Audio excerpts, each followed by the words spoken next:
And hello, thanks for being in a new video. This time I have unboxing of the Infinix Hot 50 Pro. Let's get started.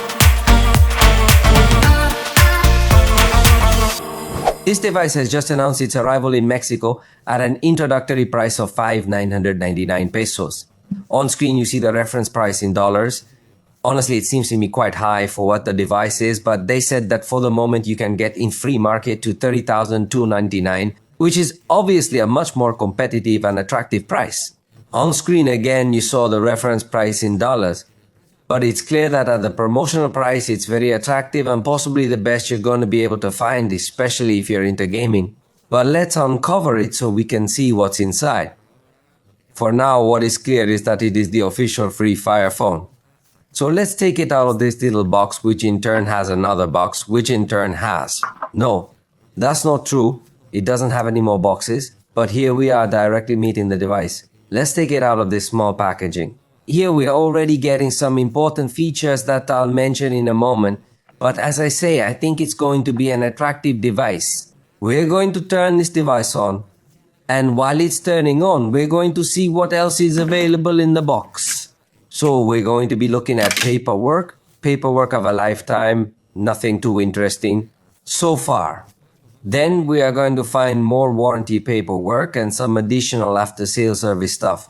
Then we come across this one, which is the tool to remove the SIM card tray, which oddly enough comes in a completely sealed bag. So it's a little strange, but let's break it down so you can get to know it. There won't be great science, but it has an original design different from what we see in other smartphones. Let's see what else comes included in the box, because despite being a budget device, I think it comes well equipped. Notice that it comes with this case that is completely transparent, completely flexible, with semi-rigid corners to give it a basic level of protection. Let's not think it's going to have extreme protection either, but I think it comes very well, especially considering it's a model from a not very popular brand. So it might be a bit complicated to find a case for this model in Mexico. Possibly in other countries, Infinix already has more fame, but at least in Mexico still not so much. So it's nice that it comes with a case. And let's see what else is here, because it comes with cable and charger. We are talking about a 33 watts charger, which of course for the price is quite fast charging, and its cable comes with USB-A on one side, USB-C on the other, with a small highlight in color. Orange to easily distinguish this cable, because remember, as I always tell you, you need to use the original cable if you want to indeed enjoy the fastest possible charging for this device. So, that's what comes in the box. Now let's go straight to the phone. We already have then here the device set up so we can get to know its specifications. So let's start with the design part. It is 7.4mm thick and weighs 190 grams. In that sense, I think it's kind of attractive because it does have a fairly light and thin, slim design. But the price range, I think it performs perfectly well. It even has some nice touches on the camera module that have some texture. Although personally, I don't like the design so much and how it looks with these squares with rounded corners for the cameras. But that's a matter of personal taste. At least it looks very original because it does not look so much like other smartphones. In addition, in this case it has IP54, so it is splash resistant and again in the price range. I think it comes well this level of resistance. Of course we could not demand that it is submersible, but at least if water falls on it, we have a little more assurance that it will not be damaged easily. The screen is 678 inches in its diagonal, and to everyone's surprise, it is a mold full HD and with 120 Hz in its refresh rate. Definitely for the price range, it is a screen that stands above what many other devices can offer. It even has a peak brightness of 1800 nits and its dimming rate is 2160 Hz, so you can have low brightness without some perceived flickering. So it's amazing. It's a screen that definitely no one expects in this price range. It's far superior to what other competitors offer, and it even has stereo sound, one speaker on the bottom, one on the top with two audio outputs. Again, in this price range, no one expects stereo sound. However, this device does include two speakers, although I must say that they do not emit a premium sound or with too much quality, but giving you stereo sound also helped the gaming experience. The front camera is 8 megapixels with f2.0 point aperture and fixed focus, and I must say that again in this regard it has surprised me. Obviously in the preview there is still not something so optimized before taking the picture, but after taking the picture the result is very good, especially in level of detail. Now, believe me, there are much more expensive devices that offer a front camera with less detail, so I was pleased with the result that we see in this device.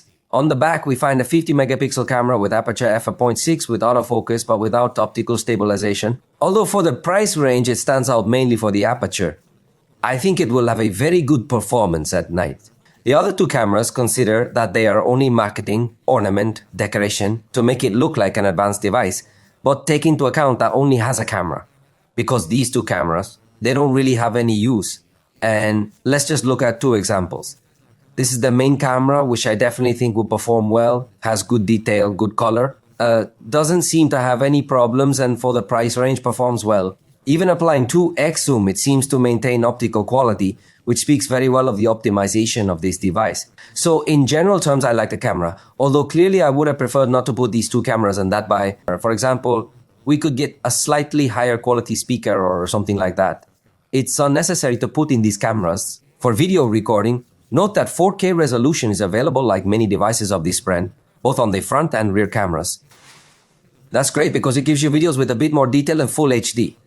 The battery has a capacity of 5000 mAh and supports 33 watts charge. Obviously, there is no big surprise that is a very traditional capacity in other smartphones, but I think the charging power could help.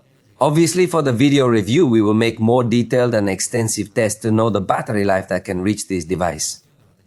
As operating system, we will find XOS in its 14.5 version running on Android 14. It does not yet come factory updated with Android 15, so this could also affect us in the future when applications will ask for at least a newer version of Android. We don't know how many updates it's going to get at this point, but for the review, I'll confirm the official data that I get to know. It comes with 8 gigabytes of physical RAM, that's tremendous. And you can also add an additional 8 gigabytes of virtual RAM, although virtual RAM I don't recommend it much. But the simple fact of having 8 GB of physical RAM, I think we are guaranteeing a fairly smooth performance. Even when you have multiple applications open at the same time, it is not expected that the device is going to freeze or something like that. So, despite not having an exaggeratedly powerful processor, by integrating 8 gigabytes of RAM, I think it can achieve noticeably higher performance than other competitors with perhaps simpler processors and much less RAM. We will also find 256 gigabytes of storage, enough space for you to have a lot of photos, a lot of videos stored on it. And also consider that you can also put a micro SD, then it is excellent.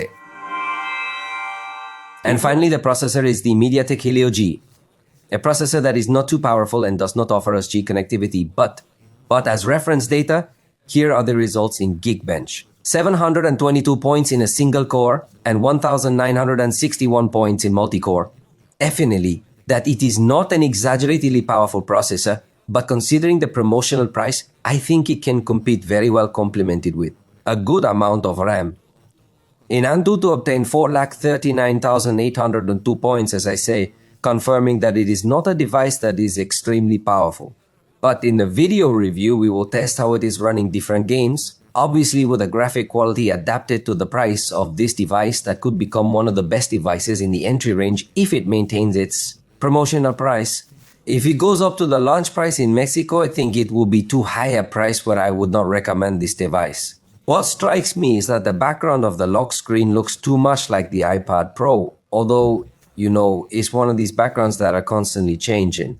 For the moment, we have reached the end of this video. If you liked it, you can indicate it, and we'll see you next time.